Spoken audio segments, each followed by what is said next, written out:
말씀 보겠습니다. 요한 2서 1장 한 장밖에 없는 서신서라서요. 5절로 11절에 있는 말씀 함께 나누겠습니다. 요한 2서 1장 5절로 11절 말씀입니다. 제가 봉독해 드립니다. 부녀여, 내가 이제 네게 구하노니 서로 사랑하자. 이는 새 계명같이 내게 쓰는 것이 아니요 처음부터 우리가 가진 것이라. 또 사랑은 이것이니 우리가 그 계명을 따라 행하는 것이요 계명은 이것이니 너희가 처음부터 들은 바와 같이 그 가운데서 행하라 하심이라. 미혹하는 자가 세상에 많이 나왔나니 이는 예수 그리스도께서 육체로 오심을 부인하는 자라. 이런 자가 미혹하는 자요 적 그리스도니 너희는 스스로 삼가 우리가 일한 것을 잃지 말고 오직 온전한 상을 받으라. 지나쳐 그리스도의 교훈 안에 거하지 아니하는 자는 다 하나님을 모시지 못하되 교훈 안에 거하는 그 사람은 아버지와 아들을 모시느니라. 누구든지 이 교훈을 가지지 않고 너희에게 나아가거든 그를 집에 들이지도 말고 인사도 하지 말라. 그에게 인사하는 자는 그 악한 일에 참여하는 자임이라. 하나님의 말씀이었습니다. 할렐루야. 여러분 반갑습니다. 1년에 한 번씩 돌아와서 뵙는 미랄선교단의 김정기 목사고요. 제가 여기 올 수 있도록 매년 안식월을 가주시는 담임 목사님께 감사드립니다. 제가 이 자리에 온 게 벌써 12년째인 것 같아요. 여러분과 더불어서 우리 사랑의 교회와 더불어서 12년째 함께 걸어가고 있는 목사입니다. 그래서 저는 제 마음에 늘 사랑의 교회 부목사라고 생각하고 있는데 여러분들은 가끔 까먹으시는 것 같아요. 그래서 다시 한번 리마인드 해드립니다. 자, 오늘 말씀은 우리 요한 장로님께서 사랑하는 교회에게 전하는 편지의 글이 우리 신약 성경에 담겨 있는 것을 통해서 우리가 하나님의 말씀을 생각해 보려고 합니다. 네. 그래서 오늘 말씀은 사실은 신약 성경의 서신서 분류에 해당하는 교회를 향한 요한 장로님의 편지의 글로서 우리가 읽는 것이 그 내용을 파악하는 데 도움이 됩니다. 편지의 발신자의 이름을 따서 그 헬라어 성경에는 요한의 서신, 그러니까 요한의 두 번째라는 말로 쓰여 있어요. 그래서 요하누 베타는 그 당시에 숫자가 없을 때 알파가 1, 베타가 2, 두 번째를 얘기했거든요. 요하누 베타 이렇게 해서 요한의 두 번째 뭐예요? 편지라는 제목을 갖고 있기 때문에 우리는 요한 2서라는 제목으로 번역을 하고 있습니다. 그래서 요한 장로님, 그 당시에 장로라고 표현했던 것은 우리 KAPC, 우리 장로교 교단도 장로는 두 부류로 구분하고 있습니다. 강도할 수 있는 강도 장로를 목사라고 칭하고 교회의 거룩한 일들, 성도를 돌보는 일들을 실무를 책임지는 분들을 치리 장로, 그래서 장로님과 목사님을 둘 다 장로의 반열 안에서 구분하고 있거든요. 그러면 초대교회의 요한은 그 두 가지 일을 다 한 장로로서 우리에게 말씀을 전해주고 있다는 것이죠. 그래서 이 장로님의 편지글 2000년 전에 누군가에게 보낸 편지가 아니라 우리 장로님이 90세 됐을 때 사랑하는 우리 평생을 함께 해온 우리 가족들에게 보내는 편지라고 생각하고 오늘 말씀을 대하면 조금 우리에게 더 가까이 다가올 수 있을 것 같습니다. 그래서 오늘은 요한의 The Glory라는 제목으로 함께 말씀을 나누고자 합니다. 먼저 요한은 누구인가 한번 살펴보도록 하겠습니다. 요한은 예수의 제자요.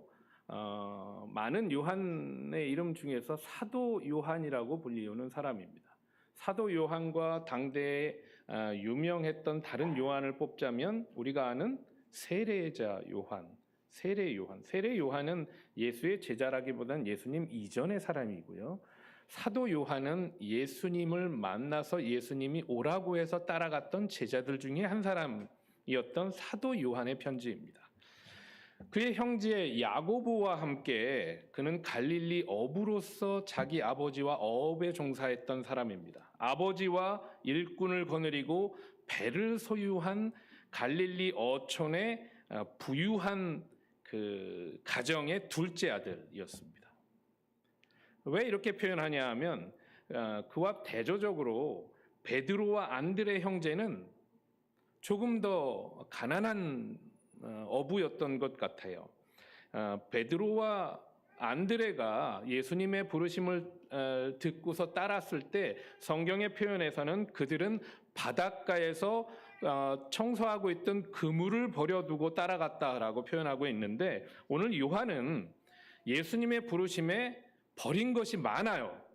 아버지 세베대와 일꾼들과 배를 버려두고 예수를 쫓았다라고 기록을 같은 성경 안에서 기록하고 있기 때문입니다.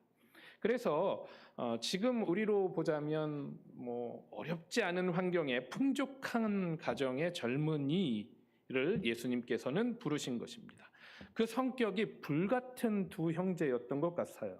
베드로도 그렇지만 야고보, 요한 이 형제도 보아너게 우레의 아들, 천둥의 아들이라고 부를 정도로 그런 별명을 붙일 정도로 아주 불같은 성격의 사람이었던 것 같습니다. 저는 우리 교회를 1년에 한 번씩 와서 성격은 잘 모르지만 우리 교회 교인들 중에 우레의 아들이라고 불릴 만한 사람 혹시 생각하면 떠오르는 사람 있어요? 없죠. 평안한 교회예요. 근데 제가 생각할 때 우레의 아들이라고 생각하면은 제가 생각나는 몇몇 친구들의 이름이 기억이 납니다. 그럴 정도로 여러분도 아마 주변에 있으실 거예요. 아주 급한 성격의 소유자였던 젊은 요한을 예수님은 부르셨습니다. 그리고 그들은 예수님의 아주 이너서클 안에 관계를 맺고 있던 사람 중에 하나였습니다. 베드로와 더불어서 예수님과 제일 가까운 제자들의 표현 가운데 늘 등장하는 인물이 바로 이 요한이었기 때문입니다.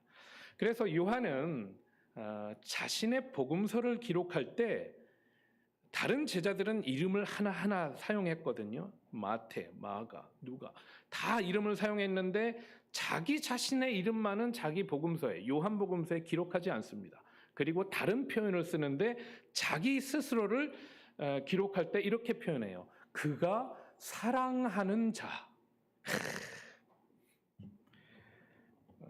자기의 소원일 수도 있고 또 예수님이 진짜 그렇게 해주셨으면 하는 바람이 있었을 것 같아서 그가 사랑하는 자라는 표현은 요한복음에 다 요한이라는 인물을 기록하는 것입니다. 그래서 요한은 말년에 그의 평생의 삶을 지켜본 초대교회의 성도들은 요한은 사랑의 사도다, 사랑의 사도라라고 별명을 지을 만큼 그는 사랑받기를 갈구했고 또 교회의 장로로서 가르침을 베풀 때 늘 무슨 말을 했을까요? 여러분 청소합시다. 청소의 사도 아니었어요. 여러분 늦지 맙시다. 지각의 사도 아니었어요. 여러분 사랑합시다. 이 사랑의 사도였다는 것이 우리 역사의 기록이었다는 것이죠. 예수님이 십자가에 못 박혀 있는 그 현장에 다른 제자들은 모조리 도망했는데도 불구하고 예수님의 십자가 현장에 끝까지 남아서 따라갔던 사도가 바로 요한이었습니다. 죽기 전에 예수의 어머니 마리아에게 여인이여 이 사람이 당신의 아들입니다 라고 말하는 후에 요한에게 이분이 너의 어머니이시다 라고 말하며 자신의 어머니 마리아를 부탁하셨던 예수님의 말씀을 그 자리에서 들었던 자가 바로 이 제자 요한이었다는 것이죠. 요한의 일생을 그래서 평가해 보자면 그 중에 가장 큰 특징이 또 무엇이 있을까? 요한은 다른 제자와 다르게 순교의 자리로 나아가지 않았습니다. 그는 끝까지 살아남아서 자연사했습니다. 그의 기록을 보면 서기 6년에 태어났다고 하고요. 그의 죽음은 서기 100년.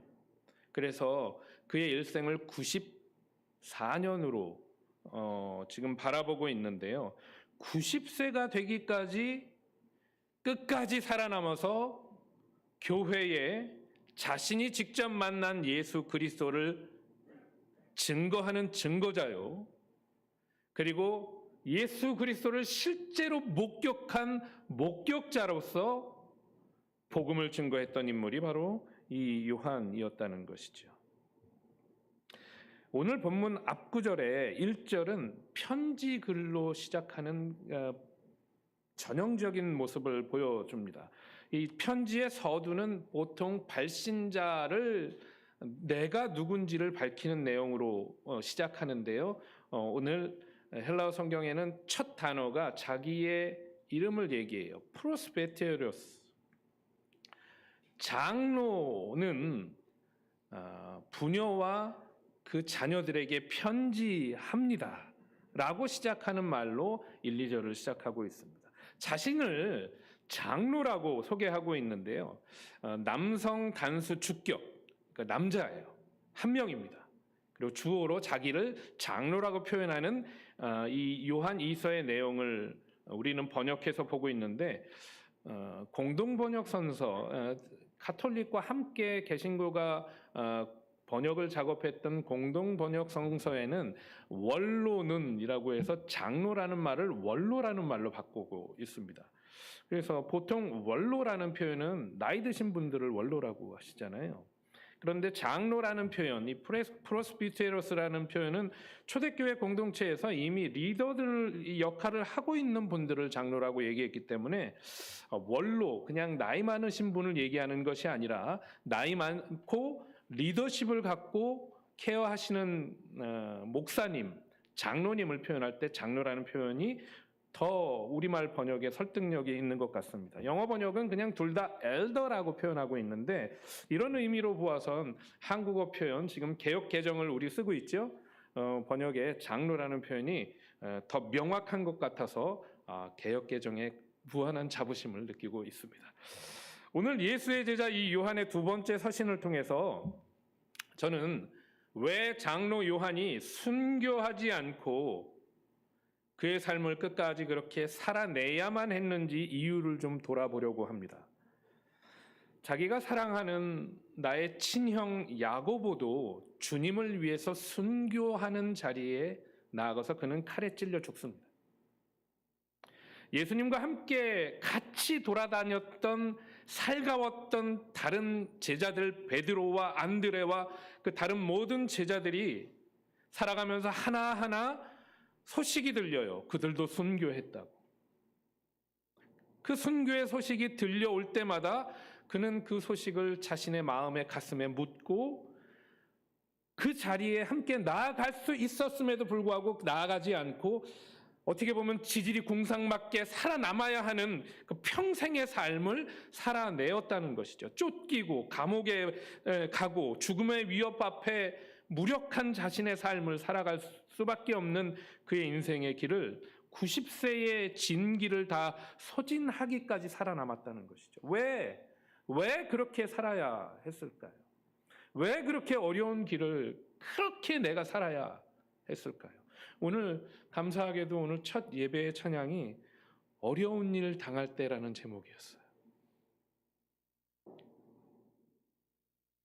순교, 그 영광스러운 자리에 어떻게 보면 순교가 더 쉬울까요? 평생 살아가야 한다는 삶이 더 쉬울까요? 한다면 그저 그냥 순교가 더 쉽지 않을까요? 그냥 눈 한번 찔끔 감고 그냥 조금만 참으면 하나님의 영광이 날아가겠지. 그래서 그냥 사자굴에 그냥 휙 던지고 칼 앞에서 당당하게 나아가고 5분만 참으면 되잖아요. 근데 90년을 오늘도 어떻게 살아야 하나, 어떻게 이겨내야 하나, 날마다의 그 어려움을 90년 동안 살아내야 하는 그 삶을 살아갔던 요한이라는 것을 볼 때 저는 요한의 부르심이 이 주님의 뜻이 다른 제자들과 다른 것이었음을 생각해 봅니다. 남들과 조금 다르게 보이더라도 비교당하며 비록 추한 모습처럼 느껴질지라도 내가 지금 살아야 하는 이유, 남들의 시선에서 찾는 것이 아니라 나를 부르신 그분의 시선 안에서 머물러 있어야 할 이유를 그의 삶의 흔적을 통해서 발견해 보려고 합니다. 그런 의미에서 요한의 이 서신서는 그의 삶의 목적이 주님의 부르심에 머물러 있음을 우리는 발견할 수 있습니다. 요한서 2서의 서신의 내용은 이렇습니다. 편지 글이니까 내용이 있으니까 편지를 보냈을 거 아니에요. 그래서 그 내용을 보내기 위해서 1절, 3절은 그냥 인사말이에요. 발신자 장로, 수신자 부녀와 그 자녀들, 부녀라고 표현하는 그 단수의 여자분인데요. 올해 우리의 지금 시대에 번역한다면 아마 교회의 믿음의 성도 중에 여자분, 아이들이 많은 여자분일 거예요. 그래서 저는 이거를 지금으로 번역하자면 권사님으로 표현하고 싶어요. 여권사님, 권사님, 네? 권사님께 보내는 장로님의 편지라고요. 여기 장로님, 권사님 부부가 계시잖아요. 네, 근데 부부는 아니고 노 장로님이 신실한 권사님들에게 쓰는 인사말이 1절로 3절에 나와 있습니다. 4절부터 11절, 오늘 본문을 선택해서 우리가 함께 나누는 이 내용이 편지의 내용이고요. 나머지 11절 이후에는 또 맺음말로서의 기능이 있어요. 우리네 편지 형식과 비슷하지요. 인사말, 내용, 맺음말. 그래서 익숙한 구조라서 요한이서는 우리가 읽기 그렇게 어렵지 않은 구조입니다. 여러분, 90세의 노 장로님께서 친필로 여러분에게, 저에게 편지를 씁니다. 90세는요, 날마다 마지막 날일 수 있어요. 내가 보내는 편지는 내가 사랑하는 나의 자녀, 내가 사랑하는 나의 어머니, 내가 사랑하는 자에게 마지막 쓸 수 있는 기회일 수 있다는 것이죠. 한자 한자 힘이 다해 떨리는 손으로 삐뚤삐뚤한 글자라도 내 사랑하는 사람을 위해서 내 마음을 전하고 싶어서 편지를 썼습니다. 그 편지를 받는 사람은 렌트비 밀려서 독촉장을 받는 세입자의 모습이 아닙니다. 물건을 사라고 광고하는 사람들의 광고지를 받는 소비자의 모습이 아니에요. 사랑받는 사람들입니다. 함께 성도의 삶을 살아가면서 내 모든 것을 힘써 격려하고픈 유한히 사랑하는 자들이었다는 것이죠. 그러한 성도요, 내가 사랑하는 자들에게 장로님, 이 요한 장로님은, 이 요한 목사님은 두 번째 혼신의 힘을 다해서 편지를 하면서 권면하는 내용의 주제는 바로 이것입니다. 5절부터 시작해요. 부녀여, 내가 이제 내게 구하노니 서로 뭐 하자? 자, 이건 같이 해야 돼요. 내가 이제 너를 구하노니 서로가 중요해요. 서로가 중요합니다. 서로라는 말은 나도 당신도예요. 그렇죠? 사랑은 쌍방통행이라는 거죠. 우리 교회에 너무 마음 좋은 분들이 많아서 사실은 사랑을 주는 것을 너무 기뻐하시는 분들이 있어요. 저희 어머니 그러셔요. 사랑 주는 건 너무 좋아하세요. 근데 그만큼 사랑 받는 걸 어려워하세요. 주는 건 좋은데 받는 건 참 힘들어요. 좋은 분들의 특징이거든요. 근데 오늘 요한 장로는 서로 사랑하재요. 그래서 깊이 생각해 봤어요. 서로 사랑하는 게 어떤 의미냐? 이게 맞다. 왜요? 내가 사랑을 주면서 느끼는 기쁨이 있잖아요. 내가 내 것을 희생하면서 이웃을 돕는 기쁨이 있잖아요. 보람이 있잖아요. 그게 기뻐서 또 내가 주는 거 아니에요. 그러면 내가 사랑하는 사람이 그 동일한 기쁨을 맛본다는데, 나를 통해서. 그냥 내가 좀 받아주면 되잖아요. 그러면 서로 사랑하게 되죠. 요한의 기쁨은 서로 사랑하면서 나타나는 하나님의 나라였다는 것이죠. 사랑하는 성도 여러분, 잘 사랑하시기 바랍니다. 그러나 더 잘 사랑받으시길 바랍니다. 사랑받아야 돼요. 사람은 또 사랑을 주셔야 된다는 것이죠. 우리 서로 사랑합시다 라는 요한 장로의 마음이 여기 나타나는 거예요. 내가 당신을 사랑한 만큼 당신도 나를 사랑해 주세요 라는 어떤 조건과 거래가 아니었어요. 당신이 나를 사랑한 만큼 내가 그보다 더 당신을 사랑할게요. 내가 당신을 사랑하는 것보다 나를 더 사랑해 주세요 라는 외침이 서로 사랑하자는 말씀이시죠. 어떻게 나를 사랑하는지를 알 수 있나요? 어떻게 내 사랑을 전할 수가 있나요? 오늘 요한은 주님의 말씀대로 계명대로 살아가는 증거를 서로 보여줌으로써 서로 우리가 사랑하고 있음을 볼 수 있다고 이야기합니다. 이는 새 계명같이 내게 쓰는 것이 아니요 처음부터 우리가 가진 것이라. 또 사랑은 이것이니 우리가 그 계명을 따라 행하는 것이요. 그 계명은 이것이니 너희가 처음부터 들은 바와 같이 그 가운데서 행하라 하십니다. 여러분, 그 계명이 뭡니까? 우리가 아는 계명 몇 가지 없어요. 10계명.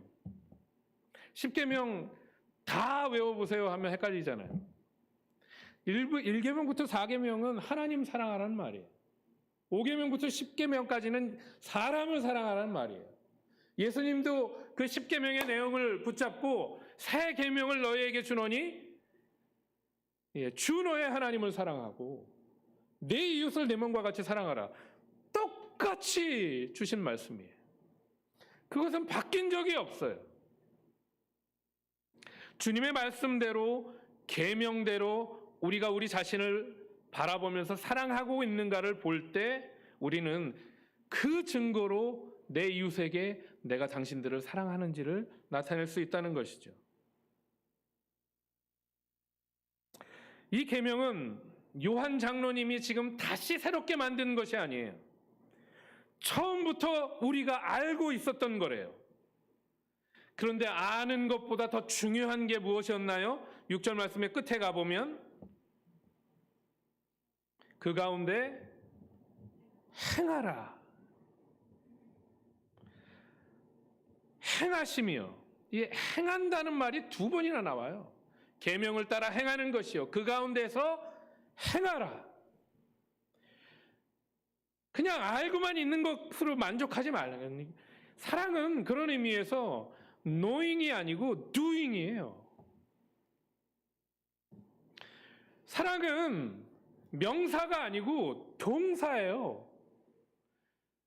어떠한 사랑, 그냥 우리가 이해하는 것으로 끝나는 게 아니라 어떠한 사랑으로 사랑했다 라고 우리의 삶으로 나타나는 동사가 진정한 사랑이라고 사도 요한은 우리에게 말씀하고 계시는 거죠.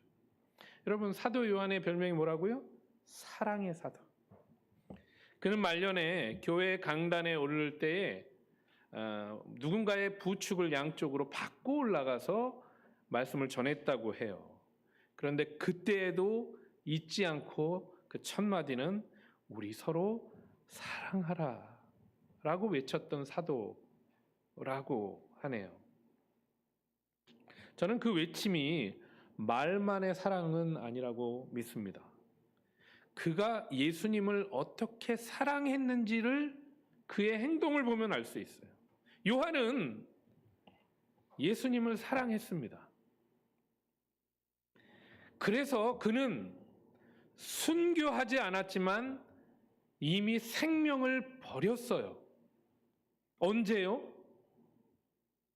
다른 제자들은 순교했잖아요. 요한은 언제 순교했습니까? 자연사했는데. 아니요. 그는 이미 생명을 내놓고 버린 적이 있어요. 언제였습니까? 예수님이 십자가에 달려 돌아가실 때예요. 모든 제자들은 자기 생명 구하려고 그 십자가 현장에 나타나지 않았습니다.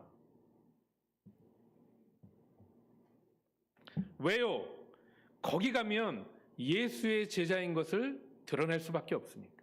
그러면 그 현장에 또 잡혀서 같이 예수를 참소하던 그 대제사장 무리에 잡혀서 죽음을 당할 수밖에 없을 테니까 그 자리에 아무도 나타나지 않았어요. 그러나 요한만큼은 그때에 자기 생명을 돌아보지 않았습니다. 자기가 사랑하는 사람의 그 사랑을 나타내 주었죠. 그 자리에 나타남으로써요. 자기 생명보다 더 사랑하는 사랑으로 그 십자가 현장 그 앞에 설 수 있었던 요한이었다는 것이죠. 그런 의미에서 보면 요한은 첫 번째 자기 생명을 버린 순교자라고 이야기해도 틀리지 않다고 저는 믿습니다. 죽음을 당하지 않은 순교자. 여러분, 우리의 사랑은 그런 거래요. 행동하는 거래요. 말로 사랑하는 것을 행동으로 보여줄 수 있어야 하는 거래요. 누구에게요? 내가 사랑하는 자들에게요. 그리고 내가 사랑하는 주님에게 그렇다는 것이죠. 사랑하는 성도 여러분, 저는 오늘 요한의 말씀을 통해서 빗대어서 사랑을 이야기하고 있습니다. 그런데 저도 여러분에게 행동할 수 있었으면 좋겠습니다. 사랑을 실천하는 것은 나를 사랑하는 것이 아니라 주님을 사랑하는 것이 되기 때문입니다. 그럼 우리는 어떻게 해야 우리의 사랑을 실천할 수 있을까요? 요한의 방법은 이것이었습니다. 내가 사랑하는 자들의 삶에 관심을 갖고 함께 살아가는 삶이 되는 것입니다. 오늘 내 관심이 내가 사랑하는 사람들의 삶 안에서 평안한가를 걱정해 주는 거예요. 내가 사랑하는 내 이웃들, 내 구역 식구들, 내 목장 식구들, 내 목사님, 우리 교회 권사님, 우리 교회 집사님들, 오늘 삶이 평안한가? 내 마음에 생각하고 걱정해 주고 연락해 주는 거예요. 오늘 위험하지 않은가? 괜찮은가? 더 이해하려고 노력하는 것. 그 가운데서요, 내 입장에서 그들을 보는 게 아니라 그들의 입장에서 그들을 볼 수 있는 삶. 우리는 이것을 공감이라고 때로는 부릅니다. 타인의 마음을 공감해 주는 것. 그 공감으로 시작할 수 있다면 우리도 요한의 사랑을 실천할 수 있을 줄로 믿습니다. 그래서 제가 이성진 목사님을 생각해 보는 거예요. 쉼이 필요하겠구나. 그 쉼을 통해서 앞으로 또 1년을 달려나가시겠구나. 참 감사하다. 허락해 주시는 교회와 또 함께 기도해 주시는 교회가 있으면 참 얼마나 감사할까. 푹 쉬다 오세요. 연락하지 마시고 돌아와서 마음껏 사랑해 주세요. 공감할 수 있다는 것이죠. 여러분, 사랑하는 성도의 마음에서 서로 생각해 주고 공감해 줄 수 있다면 우리는 사랑할 수 있습니다. 이해가 가능하기 때문입니다. 몇 년 동안 저희 미랄 식구들 가운데에서 제가 제일 자주 보고 가까이 했던 친구는 자폐장애를 갖고 있는 청소년, 이제 22살이 되었으니까요. 청년이 되었던 준영이였습니다. 어느 날 준영이가 저에게 선물을 주었어요. 사진 한번 볼까요? 종이에다가 목사님께 보여주고 싶은 것을 그렸습니다. 빨간색과 파란색인데요.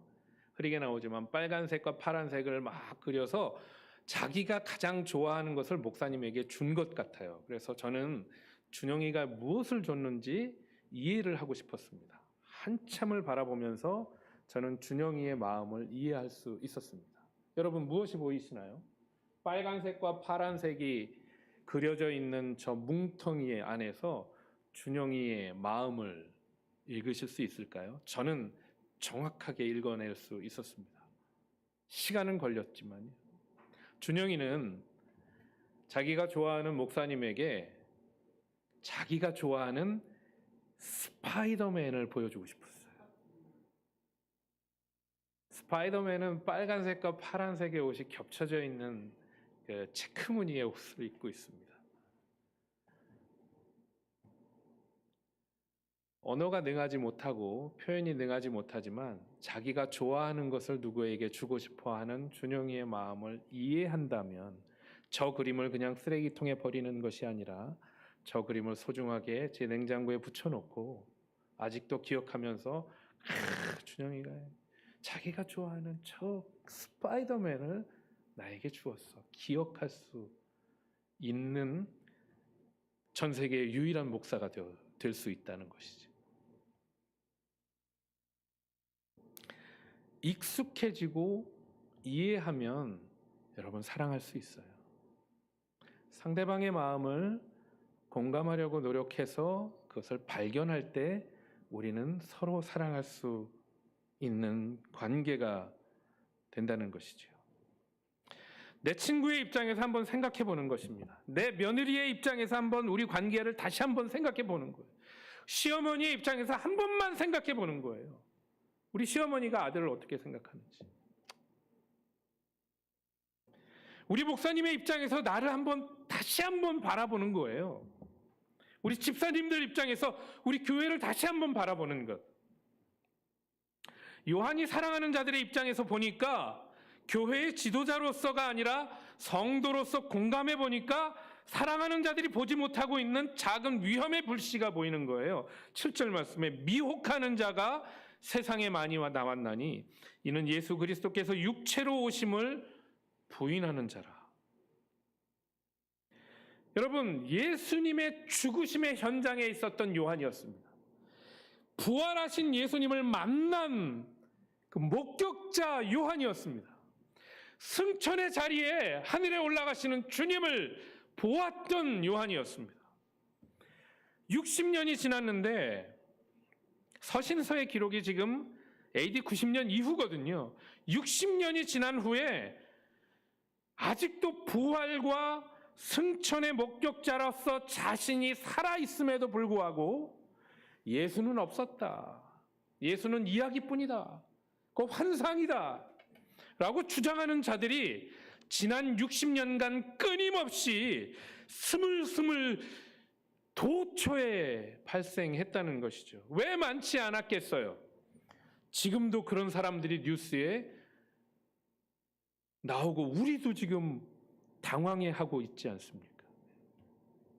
그런데 문제는 미혹하는 자가 많은 것뿐만 아니라 미혹의 세상 속에서 스스로 삼가하지 않는 사랑하는 자들의 미혹당함이 우리 스스로의 문제로 나타났다는 것이죠. 여러분, 우리의 믿음이 흔들리는 것이 외부의 유혹과 미혹이 많아져서였습니까? 갑자기 많아진 미혹함 때문에 우리의 믿음이 흔들리고 있나요? 나의 삶의 태도가, 내 삶의 소명이 흔들렸기 때문에 내 마음이 흔들리는 건 아닙니까? 나 참 옛날에 열심히 썼는데, 나 옛날 적에 헌신 정말 많이 했는데, 그러면서 오늘 나를 우리는 지금 어떻게 만들어가고 있습니까? 옛날보다 못해? 그거를 그냥 인정해요. 이유는 왜인가요? 고난이 커졌습니까? 유혹이 너무 강해졌습니까? 내 마음의 담을 스스로 낮추고 있는 것 아닌가요? 고난이 부담스러워진 편안함이 좋아서의 문제가 아니었냐 하는 것입니다. 사랑하는 성도 여러분, 고난 중에 기뻐하는 것이 성도들의 기록이었고 그것이 사도행전의 주님의 제자들의 삶이었습니다. 죽음의 위험 앞에서도 성도는 신앙을 지키며 순교하는 삶으로 나아갔습니다. 예수님의 당대의 유대 역사가였던 요세푸스의 기록을 보면 12 제자가 하나님의 나라를 전하면서 어떻게 그들의 인생을 살았는지 기록합니다. 그들 모두 순교의 자리로 나아갔다는 것이죠. 베드로는 로마에서 순교했고요. 안드레는 헬라에서, 야고보는 예루살렘에서, 요한은 쓸쓸한 밤모선 감옥에 그 고난은 당했지만 자연사하는 삶으로 살았지만, 마테와 시몬 다데오는 이디오피아에서 순교했고, 바돌로메는 알메니아에서, 도마는 인도에서, 다데오는 파사에서, 빌립은 소아시아에서, 가룟 유다를 대신해서 들어왔던 마띠아조차도 이디오피아에서 끝까지 순교의 삶을 살았는데, 여러분, 그들은 모두 타지에서 하나님의 나라를 전하며 순교했다고 하는 거예요.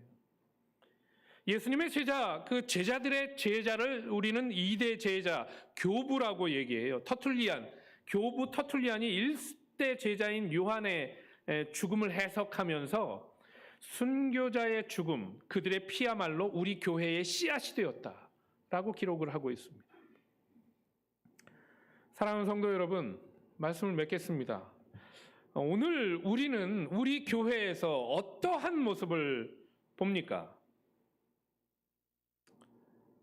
하나님의 나라를 살아가는, 그리고 살아가려고 노력하는 성도, 자기의 삶을 썩어가면서 이웃을 키워가는 성도, 내가 사랑한 만큼 사랑을 주는 우리의 관계를 믿고 감사하며 내가 사랑하는 사람을 만나고 싶어서 이 자리에 달려나오는 성도, 타인을 위해서 내 삶을 아낌없이 주는 순교의 삶을 살아가는 성도, 우리 SF 사랑의 교회가 그런 성도의 보금자리가 될 수 있기를 주의 이름으로 축원합니다. 여러분, 순교는 제자들만 한 것이 아니었다는 것을 기억합니다. 그 제자들 앞에 순교의 모범을 보이신 이가 있었기 때문에 그들이 그들께 간 거예요. 누구셨어요? 예수 그리스도. 우리 주님도 우리를 위해서 순교했음을 기억해야 될 줄로 믿습니다. The Glory, 넷플릭스에서 우리 시대의 문제를 드러내는 그 드라마 1편, 2편, 자, 다 보신 분 손 들어 보시죠. 네, 이게 아는 분이 많아야 이게 더 진행되는데 3분밖에 없어서 그러면 대충 랩업 하겠습니다. 우리 시대의 문제를 드러내는 내용은 그렇게 좋지는 않지만 필요한 드라마, 그 제목이 The Glory, 영광이라는 단어를 사용하고 있어서 저는 놀랐습니다. 그리고 그 드라마를 보는 아내 옆에서 흘끗흘끗 끝까지 같이 보면서 인간의 만족으로 서로의 영광으로 살아가고 있는 많은 주인공들의 삶을 바라보았고, 우리 시대에 하나님 없음을 이렇게 보여주는구나 하는 생각을 하게도 됐습니다. 오늘 우리는 2000년 전 주님의 사람들의 The Glory, 영광을 함께 나누었습니다. 장로 요한의 Glory는 다른 제자들과 같지는 않았습니다. 90여 년을 묵묵히 살아남아서 사랑하는 자들을 위해 부활의 예수님을 증거하고 기록하는 삶을 살아가는 것이 그의 소명이었고, 그 소명의 삶을 끝까지 해내었습니다. 땅에 머무는 것이 아니라 하늘로 올라가는 The Glory, 그의 삶이었음을 우리는 보았습니다. 저와 여러분에게 주어지신 소명, 우리의 The Glory가 나의 만족함에 머물러 있게 하지 맙시다. 하늘로 올려지는 우리 시대의 요한의 글로리가 우리의 삶이 되게 합시다. 그래서 우리를 통해서 성전으로서의 삶을 살아가게 하시는 우리의 성전 되시는 예수님의 모습을 발견할 수 있는 저와 여러분 되시기를 주님의 이름으로 축원합니다. 우리 함께 기도하겠습니다. 우리 잠시 함께 여러분 스스로 하나님 앞에 기도하는 시간을 갖겠습니다. 여러분, 우리의 영광은 다른 게 아니에요. 사랑하는 겁니다. 장로 요한이 우리에게 증거하는 것은 서로 사랑하는 것이야말로 하나님께 영광되는 삶임을 오늘 우리가 배우게 된 것이에요. 우리가 누구를 더 사랑해야 합니까? 또 사랑을 주어야 합니까? 그리고 사랑을 받아야 합니까? 먼저는 하나님을 사랑하게 하시고 하나님이 나에게 함께 살라고 명령하신 우리 믿음의 공동체, 우리 교회 성도들을 내가 오늘 사랑을 알았으니 행하는 삶 되게 하여 주옵소서. 우리 다 같이 묵상하며 하나님께 같이 기도하겠습니다. 기도합시다. 하나님 아버지, 은혜를 감사합니다. 요한의 글로리, 사랑의 삶을 우리가 다시 한번 돌아보게 하심을 감사합니다. 믿음과 소망과 사랑 가운데 그 사랑이 크다고 하셨사오니 오 아버지 하나님, 우리가 빈 수레에 울리는 꽹과리가 되지 않고 하나님, 내 손을 통하여 내 발을 통하여 내 마음이 전달되어지는 우리 모든 관계 안에 있는 성도들의 삶 가운데 사랑을 주고 사랑받는데 익숙한 우리 공동체 되어서 주님께 영광되는 우리 한 사람 한 사람 될 수 있도록 축복하여 주옵소서. 내가 사랑하지 못했던 이웃들이 생각나면 그들을 찾아가겠사오니 하나님 내 마음을 열어주시고 또 나를 사랑하지 못했던 분들이 나를 찾아올 때 기쁨으로 연합하는 우리 모두가 되게 하여 주옵소서. 좋으신 하나님 아버지, 은혜를 감사합니다. 주님 앞에 간구한 모든 기도를 응답하시고 우리 장로 요한을 통해서 우리가 다시 주님을 사랑하고 주님께서 보여주신 내 가족, 내 이웃, 내 성도들을 사랑하고 또 기꺼이 사랑받음에 주저하지 않는 우리 모든 성도들 다 될 수 있도록